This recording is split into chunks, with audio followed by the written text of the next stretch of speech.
दोस्तों ये कहानी है 30 ऐसे बच्चों की जिन्हें साइंटिस्ट द्वारा आर्टिफिशियल तरीके से बायो लैब में बनाकर स्पेसशिप के जरिए उन्हें एक गैलेक्सी में इंसानी सभ्यता को बसाने के लिए भेज दिया जाता है। लेकिन कुछ सालों बाद जब वो बच्चे बड़े हो जाते हैं तो उनके साथ इस विशालकाय ब्रह्मांड में ऐसी खौफनाक दिल दहला देने वाली घटनाएं होती है जिन्हें जानकर आपके भी होश उड़ जाएंगे। लेकिन आखिर उनके साथ ऐसी कौन सी खतरनाक घटनाएं घटने लगी थी और क्या वो अपने इस मिशन में सक्सेसफुल हो भी पाए या रास्ते में ही मारे गए, चलिए जानते हैं। तो कहानी की शुरुआत साल 2063 से होती है, जहां एक साइंटिफिक सेमिनार में एक लेडी साइंटिस्ट सबको बता रही थी कि हमारी पृथ्वी का टेम्परेचर हर दिन जरूरत से ज्यादा बढ़ रहा है, जिस कारण जल्दी ही हमारी पृथ्वी से हाई टेम्परेचर की वजह से जीवन खत्म हो जाएगा। लेकिन वो बताती है कि हमने फार अवे गैलेक्सी में एक ऐसा प्लेनेट ढूंढ निकाला है जो हमारी पृथ्वी की तरह ही है और उस प्लेनेट पर इंसानी सभ्यता जिंदा रह सकती है। इसके बाद वो कहती है कि उस प्लेनेट पर जाने के लिए हमें एक स्काउटिंग मिशन करना होगा जिसमें कम से कम 86 साल लगेंगे और इस मिशन के लिए हमें बच्चों के एक ग्रुप को स्पेसशिप से स्पेस में भेजना होगा, जिसमें उन बच्चों की 3 पीढ़ियां शामिल होंगी। मतलब जैसे एक बच्चा स्पेसशिप पर जाएगा तो उसके ग्रैंड चिल्ड्रन यानी कि उसके पोते पोतियां उस प्लेनेट पर पहुंचेंगे, जिसके लिए हम बायोलॉजिकली आर्टिफिशियल टेक्निक से उन बच्चों को जन्म देंगे और उन्हें उस प्लेनेट पर भेजेंगे। वहीं सेमिनार में बैठा रिचर्ड नाम का एक आदमी कहता है कि इस मिशन के लिए हमें बहुत इंटेलिजेंट बच्चे चाहिए होंगे जो अकेले रह सकें और अकेले ही अपने आप को संभाल सकें। इसके बाद वो पूछता है कि इस मिशन पर जाने के लिए बच्चे कब तक तैयार होंगे, क्योंकि उसका मानना था कि क्रू जितना छोटा रहेगा उतना ही लंबे समय तक स्पेसशिप में सेफ रह सकेगा। लेकिन रिचर्ड थोड़ा परेशान था कि ये मिशन सक्सेसफुल होगा भी या नहीं। इसके बाद वो उस लैब में जाता है जहां बच्चों को रखा जा रहा था। लैब के अंदर जाते ही वो एक प्रोटेक्टिव सूट पहनता है और उन बच्चों के पास जाता है। जैसे ही वो बच्चे रिचर्ड को देखते हैं तो खुश होकर भागते हुए उसके पास आकर उससे गले लग जाते हैं। वहाँ पर रिचर्ड एक बच्चे को मॉनिटर पर कुछ एजुकेशन के बारे में सिखाता है। उसके बाद वो क्रिस्टोफर, सेला और जैक नाम के बच्चे को बेड पर सोने के लिए लेटा देता है। यहाँ पर जैक उसे बताता है कि उसे रात में डर लगता है, लेकिन रिचर्ड उसे कहता है कि डरने की कोई जरूरत नहीं है, तुम बिल्कुल सुरक्षित हो। अगले दिन रिचर्ड उस लेडी साइंटिस्ट के साथ बात करने जाता है और कहता है कि मुझे लगता है कि मुझे भी इन बच्चों के साथ इस मिशन पर जाना चाहिए ताकि मैं इन बच्चों का ध्यान रख सकूं। लेडी साइंटिस्ट ये सोचकर रिचर्ड के लिए हाँ कर देती है कि अगर रिचर्ड इस मिशन में शामिल होता है तो ये मिशन 7 साल की बजाय सिर्फ 4 साल में पूरा हो जाएगा। इसके बाद हम इस मिशन को रिचर्ड के साथ लॉन्च होते हुए देखते हैं, जहाँ पर सबसे पहले वो सभी बच्चे स्पेसशिप में जाकर अपने अपने रूम में चले जाते हैं। वहीं रिचर्ड स्पेसशिप की विंडो से आखिरी बार पृथ्वी को देखता है। इसके बाद हमें 10 साल आगे का सीन दिखाया जाता है, जहाँ पर अब ये सभी बच्चे बड़े होकर टीनेजर्स बन चुके हैं। वो सभी बच्चे अपने दिन की शुरुआत एक साथ ही स्टार्ट करते हैं। वहीं सबसे पहले उन्हें सेकंड जनरेशन के लिए फर्टिलाइजेशन के बारे में सिखाया जाता है, जो कि उनके 24 साल के होने पर ही शुरू होनी थी। मतलब जब वो 24 साल के होंगे तब वो आपस में इंटीमेट होकर नए बच्चों को जन्म देंगे और वो उनकी सेकंड जनरेशन होगी। यहाँ पर वो सभी टीनेजर्स एक रोबोट की तरह ही रहते थे, जहाँ पीने के लिए उन्हें एक ब्लू लिक्विड दिया जाता था। जब क्रिस्टोफर और जैक नाम के टीनेजर्स एक साथ म्यूजिक सुन रहे होते हैं तो सेला स्पेसशिप की विंडो से बाहर स्पेस की तरफ देखती है, जिसके बाद वो रिचर्ड से बात करने जाती है और उसे कहती है कि क्या हमारी लाइफ की कोई इंपॉर्टेंस है, हमें स्पेसशिप में जिंदा मरने के लिए क्यों छोड़ दिया है। रिचर्ड सेला को दिलासा देने की कोशिश करते हुए अपने दादा दादी की तस्वीरें उसे दिखाता है और उसे बताता है कि तुम्हारी जिंदगी की भी उतनी ही इम्पोर्टेंस है जितनी धरती पर रह रहे इंसानों की है। उस रात क्रिस्टोफर को नींद नहीं आ रही थी, जिससे वो स्पेसशिप की आवाज बड़े ध्यान से सुनने लगता है। अगले दिन रिचर्ड क्रिस्टोफर के साथ हाइड्रोफोनिक्स बे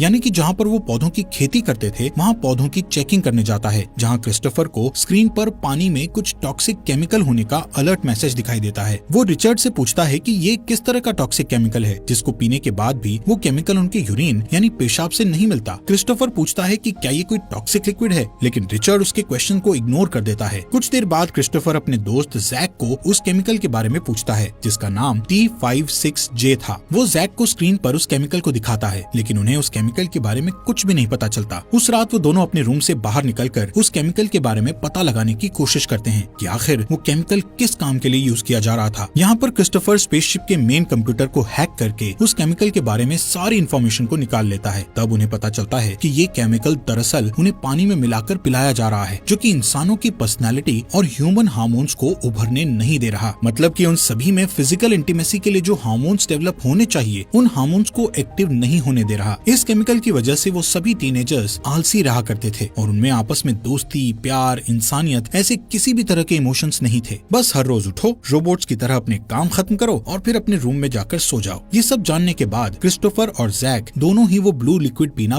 बिल्कुल बंद कर देते हैं और इस केमिकल के बारे में जूली और काय को भी बता देते हैं। इसके साथ ही वो उनको ये भी बताते हैं कि इस स्पेसशिप में एक सीक्रेट कंपार्टमेंट है जो हमसे छुपाया जा रहा है। यहाँ से क्रिस्टोफर सीधा रिचर्ड के पास जाकर स्पेसशिप में छुपे उस सीक्रेट कंपार्टमेंट के बारे में पूछता है, जिस पर रिचर्ड उसे बताता है कि वो कंपार्टमेंट सिर्फ थर्ड जनरेशन के लिए बना है। क्रिस्टोफर के वहाँ से जाने के बाद रिचर्ड अर्थ पर एक मैसेज सेंड करने की कोशिश करता है कि क्या वो यहाँ मौजूद सभी बच्चों को अपने बारे में सब कुछ बता सकता है, ताकि यहाँ सभी लोगों के मन में उसके प्रति विश्वास बना रहे। लेकिन उसके इस मैसेज को धरती पर पहुँचने में कम से कम 2 महीने का टाइम लगना था। अगले दिन जब सभी लोग खाने की लाइन में लगे हुए थे तो सेला के पीछे खड़ा क्रिस्टोफर उसके बारे में लव की फीलिंग्स को महसूस करता है, क्योंकि वो अब सेला को पसंद करने लगा था। जब सभी टीनेजर्स लंच कर रहे होते हैं तो क्रिस्टोफर सेला को ही प्यार से देखता है, लेकिन तभी उसका दोस्त जैक सेला के पास जाकर कहता है कि मैं तुम्हें बहुत प्यार करता हूँ। उसी समय रिचर्ड वहाँ आता है और देखता है कि जैक ने सेला का हाथ पकड़ रखा है, जिससे वो जैक को सेला का हाथ छोड़ने के लिए कहता है, क्योंकि ये उनके रूल्स के खिलाफ था। इसके बाद जिम में क्रिस्टोफर और जैक का आपस में झगड़ा हो जाता है, जहाँ गुस्से में जैक जोर जोर से चिल्लाने लगता है। वहाँ मौजूद सभी लोगों को कुछ समझ नहीं आ रहा था कि आखिर वहाँ चल क्या रहा है। यहाँ पर जैक और क्रिस्टोफर में ये सभी फीलिंग्स इसलिए आई थी क्योंकि उन्होंने वो ब्लू लिक्विड पीना बंद कर दिया था। इसके बाद वो स्पेसशिप की आवाज सुनते हुए ऑब्जर्वेशन रूम में चले जाते हैं, जहाँ पर वो अपने एक क्रू मेंबर को देखते हैं। ये दोनों उस क्रू मेंबर से पूछते हैं कि स्पेसशिप में ये नॉइज साउंड किस चीज से आ रही है, जिस पर वो क्रू मेंबर उन्हें बताता है कि ये नॉइज किसी तरह की एलियन लाइफ फॉर्म की हो सकती है जो हमारी स्पेसशिप पर अटैक कर रही है। वहीं दूसरी ओर सेला रिचर्ड के कैबिन में थी, जहाँ वो अर्थ से लाए हुए सूखे पौधों को देख रही थी कि कहीं वो खराब तो नहीं हो गए। तभी जैक और क्रिस्टोफर को उन दोनों की बातें हल्की हल्की सुनाई देती हैं, जिससे वो उनकी आवाज का पीछा करते हुए उस कैबिन तक पहुंच जाते हैं, जहां पर जैक रिचर्ड को सेला के कंधे पर हाथ रखे हुए देखता है, जिसे देखकर उसे काफी जलन होती है। नेक्स्ट डे रिचर्ड उन सबको इकट्ठा करके उन्हें कहता है कि हमारी स्पेसशिप के बाहरी ट्रांसमीटर्स में कुछ प्रॉब्लम हो गई है, जिससे हमारी स्पेसशिप का अर्थ से कनेक्शन टूट गया है। रिचर्ड जैक से कहता है कि हम दोनों स्पेसशिप के बाहर जाकर उस खराब ट्रांसमीटर को सही करेंगे, इसलिए तुम जल्दी से स्पेस सूट को पहन लो। बाकी के लोग स्पेसशिप के अंदर से ही ट्रांसमीटर को जोड़ने में लग जाते हैं। वहीं जैक स्पेस सूट के बहाने सेला के पास चला जाता है। सेला जैक को स्पेस सूट के बारे में थोड़ा बताने लग जाती है कि तभी जैक उसको गलत तरीके से टच करने लगता है। अचानक वहाँ रिचर्ड आ जाता है और जैक को पकड़कर नीचे गिरा देता है। रिचर्ड को गुस्से में देखकर जैक वहाँ से भाग जाता है और उसके पीछे रिचर्ड भी भाग रहा था। रास्ते में रिचर्ड फीबी को देखता है, जो उसे बताती है कि जैक और क्रिस्टोफर ने ब्लू लिक्विड वाटर पीना छोड़ दिया है। इसके बाद वो क्रिस्टोफर के पास बात करने जाता है, लेकिन वहाँ पर उन दोनों में उस लिक्विड के बारे में काफी बहस होने लगती है। रिचर्ड क्रिस्टोफर को बताता है कि ये लिक्विड ठीक इसी तरह के बिहेवियर को रोकने के लिए बनाया गया है, जैसा उसने अभी जैक को करते देखा है। इसके बाद थोड़ा शांत हुआ रिचर्ड क्रिस्टोफर से ट्रांसमीटर को ठीक करने में उसकी मदद मांगता है, ताकि वो वापस से अर्थ पर कनेक्शन करके इस मिशन को आगे बढ़ा सके। वहीं जैक कंट्रोल रूम के अंदर चला जाता है। उधर रिचर्ड और क्रिस्टोफर स्पेस सूट पहनकर स्पेसशिप से बाहर जाकर ट्रांसमीटर को ठीक करने लगते हैं। रिचर्ड ट्रांसमीटर के एक पार्ट को ठीक कर रहा होता है, तो वहीं क्रिस्टोफर दूसरे पार्ट को। उसी समय स्पेसशिप के अंदर सभी उन दोनों को स्क्रीन पर देख रहे होते हैं। अचानक वो सभी स्क्रीन पर देखते हैं कि एक ब्लैक शैडो बाहर स्पेसशिप में रिचर्ड की तरफ जा रही है, जिससे रिचर्ड और क्रिस्टोफर को एक बहुत बड़ा झटका लगता है, जिस वजह से रिचर्ड स्पेसशिप से दूर जाने लगता है। वहीं शिप के अंदर सभी को वाइब्रेशन फील होती है, जिससे सभी डर जाते हैं और किसी को भी पता नहीं था कि ये आखिर क्या था। तभी अचानक कंट्रोल रूम के अंदर आग लग जाती है, जिसे वो लोग जल्दी से बुझाने की कोशिश करते हैं। वहीं क्रिस्टोफर जैसे तैसे रिचर्ड को खींचकर स्पेसशिप के अंदर ले आता है। वो लोग रिचर्ड को मेडिकल रूम में ले जाते हैं। यहाँ पर मेडिकल टीम सेला के साथ रिचर्ड को होश में लाने की कोशिश करती है, लेकिन उससे रिचर्ड को कोई फर्क नहीं पड़ता। जब सेला, जो कि मेडिकल के बारे में सबसे अच्छे से जानती थी, वो सबको कहती है कि रिचर्ड मर चुका है। इसके बाद सभी क्रू मेंबर्स एक साथ इकट्ठे होते हैं, जहाँ उनमें से एक मेंबर कहता है कि उसने ये सब होने से पहले मॉनिटर में कुछ अजीब सी आवाजें सुनी थी, जैसे कि कोई एलियन फॉर्म रिचर्ड की बॉडी के अंदर चली गई हो। ये सुनकर फीबी रोने लग जाती है। तभी क्रिस्टोफर उन्हें दिलासा देते हुए कहता है कि अगर हम सभी एक साथ रहेंगे तो हम सब कुछ ठीक कर सकते हैं। इसके बाद ऑटोमेटिकली स्पेसशिप का सिस्टम रीबूट होता है और सभी लोग सीसीटीवी फुटेज चेक करते हैं, जिसे ओपन करने पर उन्हें पता चलता है कि सिस्टम में सारी की सारी कैमरा फुटेजेस डिलीट हो चुकी हैं। यहाँ पर अब उन्हें एक नया लीडर चाहिए था, जो उन सभी को सही तरीके से लीड कर पाए और वो अपनी मंजिल तक पहुँच सके। वहीं पर खड़ा जैक सभी को कहता है कि मैं लीडर बन सकता हूँ, लेकिन बाकी मेंबर्स उसे कहते हैं कि हम सभी को लीडर को चुनने के लिए वोटिंग करनी चाहिए, जिसके बाद सभी अपने अपने वोट्स अपने मनपसंद मेंबर को देते हैं और ज्यादातर लोग क्रिस्टोफर को ही वोट देकर अपना नया लीडर चुनते हैं। वहीं जैक क्रिस्टोफर को लीडर चुने जाने पर उससे मन ही मन जलन करता है, लेकिन ये सब इग्नोर करके वो उसे ऊपर ऊपर से कांग्रेचुलेट करता है। लीडर बनते ही क्रिस्टोफर सभी को कहता है कि हमें सबसे पहले खराब हुए ट्रांसमीटर को ठीक करना होगा, जिसके लिए वो क्रू के सभी मेंबर्स को बुला लेता है और सभी से शिप पर काम करवाने लगता है। यहाँ पर इन लोगों के पास सिर्फ एक सीसीटीवी कैमरा ही आखिरी ऐसी चीज थी जिससे वो पता लगा सकते थे कि रिचर्ड के साथ आखिर क्या हुआ था। वहीं सेला रिचर्ड के ऑफिस में जाकर उसकी फैमिली की फोटोज और वीडियोस देखने लगती है कि तभी क्रिस्टोफर वहाँ आता है। सेला उसे रिचर्ड के बचपन की फोटो दिखाती है। वो दोनों उसके पेरेंट्स को देखकर उसकी इम्पोर्टेंस के बारे में बात करते हैं। क्रिस्टोफर सेला का एक अच्छा दोस्त बनना चाहता था, इसलिए वो उससे पूछता है कि रिचर्ड ने तुम्हें अपनी लाइफ के सीक्रेट्स के बारे में सभी बातें क्यों बताई, जिस पर वो बताती है कि रिचर्ड इस स्पेसशिप पर खुद को बिल्कुल अकेला महसूस करता था, इसलिए उसे किसी ऐसे पर्सन की जरूरत थी जिस पर वो विश्वास कर सकता था, इसलिए उसने मुझे इस काबिल समझकर मुझसे अपनी सीक्रेट बातें शेयर की। इसके बाद वो दोनों रिचर्ड की एक वीडियो देखने लगते हैं जहाँ वो बता रहा था कि वो इस मिशन पर कितना विश्वास करता है और इस मिशन के साथ साथ वो सभी बच्चों की परवाह करता है। अब यहाँ से क्रिस्टोफर बाकी क्रू मेंबर्स को देखने जाता है कि वो लोग काम सही से कर भी रहे हैं या नहीं, लेकिन वहाँ पहुँचने पर वो सभी को एक साथ कैंटीन में बैठा देखता है। वो उन सभी को गुस्से से डांटने लगता है कि इस तरह हम कभी भी अपने मिशन में सक्सेसफुल नहीं हो पाएंगे, जिस पर जैक उसे कहता है कि वो लोग रेफ्रिजरेटर्स को ठीक कर रहे हैं ताकि खाने का कुछ भी सामान खराब ना हो। वो क्रिस्टोफर को बताता है कि लेकिन कुछ सामान है जो जल्द ही खराब हो सकता है, इसलिए वो उस खाने को खाने के साथ साथ क्रिस्टोफर के न्यू लीडर बनने की पार्टी करने की भी सोच रहे हैं। इस बात के लिए क्रिस्टोफर मान जाता है। पार्टी के बाद काय कुछ लोगों को वो ब्लू लिक्विड पीने से मना करता है, जिससे वो सभी उसे फेंक देते हैं। वहीं सेला और क्रिस्टोफर साथ में बैठे रिचर्ड की वीडियो देखकर हंसते हुए एंजॉय कर रहे थे, जहाँ क्रिस्टोफर धीरे धीरे सेला के और भी करीब आने लगता है। उधर जैक भी जूली की तरफ अट्रैक्टेड होने लगता है। वो उसे टच करता है, तभी फीलिंग के साथ वो भी जैक को वापस टच करती है। वहाँ मौजूद सभी लोग उन्हें ही देख रहे थे कि वो लोग आखिर कर क्या रहे हैं। थोड़े दिन बाद क्रू के ज्यादातर मेंबर्स आपस में लड़ाई करते, खेलते कूदते और स्पेसशिप में इधर उधर भागने लगते हैं, जिसके बाद वो सेला के रूम में जाकर रिचर्ड की पर्सनल लाइफ की वीडियोस को देखते हैं। तभी अचानक वहाँ सेला आ जाती है और उन सभी को अपने रूम में देखकर हैरान हो जाती है। इसके बाद वो उन सभी को वहाँ से जाने के लिए कहती है, लेकिन सभी लोग उसकी बात को इग्नोर कर देते हैं। कुछ देर बाद वो लोग एक एक करके उस रूम से बाहर निकलते हैं। यहाँ पर आखिरी में जैक बाहर आकर सेला से कहता है कि अब रिचर्ड तुम्हें बचाने के लिए लीडर नहीं रहा। सेला उसकी बात को सुनकर मेडिकल रूम में जाकर एक स्कैल्पेल उठा लेती है। वहीं क्रिस्टोफर जैक को देखकर उसका पीछा करने लगता है, क्योंकि उसे लगता था कि जैक सेला के साथ कुछ गलत करने का सोच रहा है। जैसे ही क्रिस्टोफर को पता चलता है कि सेला इस समय मेडिकल रूम में है, उसी वक्त वो जैक से पहले वहाँ पहुँच जाता है। उधर जैक भी वहीं जा रहा था। क्रिस्टोफर जैक को आता देखकर उसे ऐसे दिखाने की कोशिश करता है कि जैसे सेला और वो एक दूसरे से प्यार कर रहे हैं, जिसके लिए वो सेला को पकड़ लेता है। उन्हें देखकर जैक वापस चला जाता है। वहीं सेला क्रिस्टोफर को गलत समझती है और स्कैल्पेल को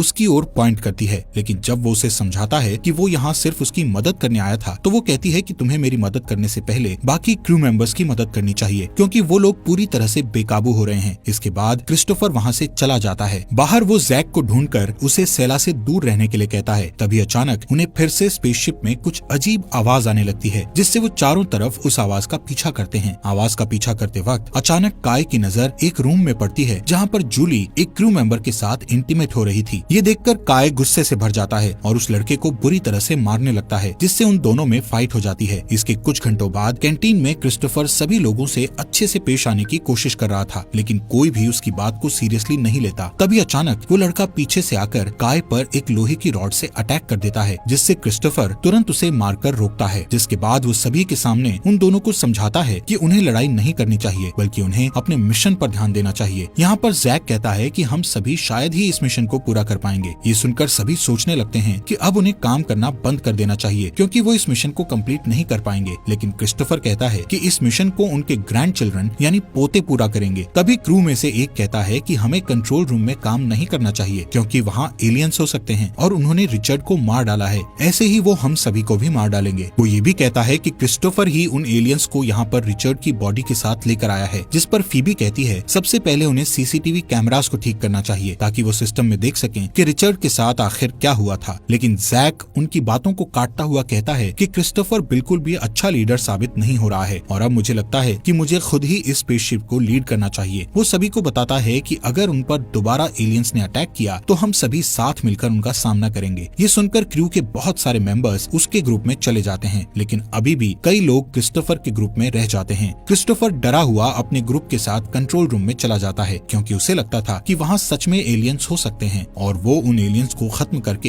ये साबित कर देगा कि वो एक अच्छा लीडर था। सबसे पहले वो खुद कंट्रोल रूम के अंदर चेक करने जाता है। वहीं दूसरी तरफ जैक और उसका ग्रुप भी हॉलवेज से होता हुआ कंट्रोल रूम के दूसरी तरफ पहुंच जाता है और अंदर जाने लगता है। इन लोगों को नहीं पता था था कि क्रिस्टोफर भी कंट्रोल रूम में है। वो लोग एलियंस को ढूंढते हुए अंदर की तरफ जाते हैं। इसके बाद कंट्रोल रूम के बाहर वाले ग्रुप को अंदर कुछ हलचल महसूस होती है। तभी जैक और काय डरते हुए तेजी से उस कंट्रोल रूम के बाहर आकर उस कंट्रोल रूम को बाहर से लॉक कर देते हैं। वो अपने ग्रुप वालों को बताते हैं कि एलियंस ने उन पर हमला कर दिया था। वहीं क्रिस्टोफर को कंट्रोल रूम में एक सीसीटीवी ड्राइव मिलती है। वो उसे सेला को देकर प्ले करने को कहता है। तभी उन्हें कंट्रोल रूम की फुटेजेस उस ड्राइव में मिल जाती है, जिसे देखने पर उन्हें पता चलता है कि रिचर्ड को जैक और काय ने कंट्रोल रूम के मेन कंप्यूटर से एक बहुत बड़ा इलेक्ट्रिक वेव शॉक देकर मार डाला था और फिर उन दोनों ने कंट्रोल रूम में एलियंस होने का झूठ बोलकर सबके मन में एलियंस का डर बैठा दिया था। यहाँ पर क्रिस्टोफर और उसका ग्रुप इस बात को छुपा कर रखने का फैसला करता है जब तक कि वो अपना अगला कोई फैसला ना कर ले। तभी क्रिस्टोफर और सेला उस ड्राइव को अपने कमरे में जाकर छुपा देते हैं। रात को क्रिस्टोफर सेला के साथ इंटीमेट हो जाता है। अगली सुबह जैक उन्हें जगाकर कहता है कि मैंने कैंटीन में आज पार्टी रखी है, इसलिए तुम अपने ग्रुप को लेकर वहाँ पर जल्दी से आ जाओ। थोड़ी देर बाद क्रिस्टोफर अपने ग्रुप के साथ कैंटीन में पहुँचता है, जबकि उसे कुछ पता नहीं था कि ये पार्टी क्यों हो रही है। लेकिन जैसे ही वो वहाँ पहुँचते हैं तो देखते हैं कि पार्टी तो पहले ही शुरू हो चुकी है। जैक क्रिस्टोफर और उसके ग्रुप को अपने साथ खाने के लिए कहता है और जैसे ही वो लोग खाने के लिए बैठते हैं तो जैक खड़ा होकर कहता है कि इसी वक्त से मैं अपने आप को यहाँ का नया लीडर डिक्लेयर करता हूँ। वहीं क्रिस्टोफर भी ये सुनकर खड़ा होकर मॉनिटर पर रिचर्ड के साथ हुए उस इंसिडेंट की फुटेजेस को चला देता है, जहाँ सभी उस फुटेज में देखते हैं कि रिचर्ड की मौत के पीछे जैक और काय का हाथ है और उन दोनों ने जानबूझकर स्पेसशिप में एलियंस होने का सबसे झूठ बोला था। इसके बाद क्रिस्टोफर कहता है कि हमें जैक और काय को रूम में बंद कर देना चाहिए। तभी जैक सबसे कहता है कि ये सब मैंने हम सबकी सुरक्षा के लिए ही किया है, क्योंकि असल में रिचर्ड की बॉडी के अंदर ही एलियन था जो हम सबको उस ब्लू लिक्विड से कंट्रोल कर रहा था और क्रिस्टोफर रिचर्ड को वापस स्पेसशिप के अंदर लेकर आया था। जैक उन सबसे ये भी कहता है कि अब वो एलियन स्पेसशिप के अंदर ही है और वो हम में से किसी एक की बॉडी में छुपा हुआ है, बस हमें उस एलियन को ढूंढकर मारना है। जिसके बाद जैक क्रिस्टोफर के ग्रुप में से एक लड़के को धक्का देकर कहता है कि मुझे लगता है कि इसकी बॉडी में एलियन है। ये सुनकर वो लड़का जल्दी से वहाँ से खुद को बचाने के लिए भाग जाता है और सभी उसके पीछे बड़ी तेजी से भागते हैं और एक जगह उसे नीचे गिराकर बेरहमी से मार डालते हैं। वहीं क्रिस्टोफर अपने ग्रुप को स्पेसशिप के बिल्कुल सुरक्षित कमरे में ले जाता है, जबकि जैक और उसका ग्रुप मेडिकल रूम में जाकर सभी नुकीले हथियार उठा लेता है। उधर क्रिस्टोफर अपने ग्रुप से डिस्कस कर रहा होता है कि अब उन्हें आगे क्या करना चाहिए। उनमें से कुछ कहते हैं कि उन्हें अब हार मान लेनी चाहिए। जैक के ग्रुप के पास हथियार हैं, लेकिन उनके पास कुछ भी नहीं है जिससे वो कुछ भी नहीं कर पाएंगे, इसलिए अभी उन्हें जानबूझकर हार मानकर जैक के ग्रुप में शामिल हो जाना चाहिए, जिससे वो बाद में किसी तरह जैक को पकड़कर मार डालेंगे। तभी सेला को याद आता है कि मैंने रिचर्ड की डायरी में स्पेसशिप में छिपे उस सीक्रेट कंपार्टमेंट की लोकेशन को देखा था और उस सीक्रेट कंपार्टमेंट में असली हथियार हैं। इसके बाद क्रिस्टोफर उस सीक्रेट कंपार्टमेंट में रेंगता हुआ चला जाता है, लेकिन जैसे ही वो अंदर जाता है तो उसे पता चलता है कि वो उस सीक्रेट कंपार्टमेंट के आखिरी दरवाजे को नहीं खोल पा रहा जिसमें हथियार हैं। अब यहाँ पर क्रिस्टोफर ने उस सीक्रेट डोर को खोलने के लिए काफी बार गलत पासवर्ड डाल दिया था, जिसकी वजह से वहाँ एक अलार्म बजने लगता है जो जैक के ग्रुप की मेंबर जूली और उसके साथी को सुनाई देता है और वो जल्दी से जाकर इसके बारे में जैक को बताते हैं। वहीं क्रिस्टोफर उस दरवाजे को खोलने के लिए कुछ टूल्स लेने के लिए बाहर आता है, लेकिन जैसे ही वापस जाने लगता है तो वहाँ वो देखता है कि जैक अपने ग्रुप के साथ हथियार चुराने के लिए सीक्रेट कंपार्टमेंट के दरवाजे को खोलने की कोशिश कर रहा है और फाइनली वो लोग कंपार्टमेंट के डोर को ओपन कर लेते हैं, जहाँ उन्हें बहुत सारे हथियार रखे मिलते हैं। वहाँ पर काय कहता है कि मुझे लगता है ये सभी हथियार उनकी थर्ड जनरेशन के लिए हैं, लेकिन जैक उसे कहता है कि ये सिर्फ हमारे लिए हैं। यहाँ पर क्रिस्टोफर के ग्रुप के दो मेंबर जैक से हार मानकर उसके ग्रुप में शामिल हो जाते हैं और वो जैक के पूछने पर बता देते हैं कि क्रिस्टोफर के ग्रुप के मेंबर स्पेसशिप में कहाँ पर छुपे हैं। वहीं सेला, फीबी और क्रिस्टोफर तीनों जैक के करीब जाने का प्लान बनाते हैं, जहाँ क्रिस्टोफर उन्हें कहता है कि हमें जैक के पास जाकर उसे मार देना चाहिए, लेकिन फीबी ऐसा नहीं करना चाहती। तभी सेला मॉनिटर पर जैक को उसके ग्रुप मेंबर्स के साथ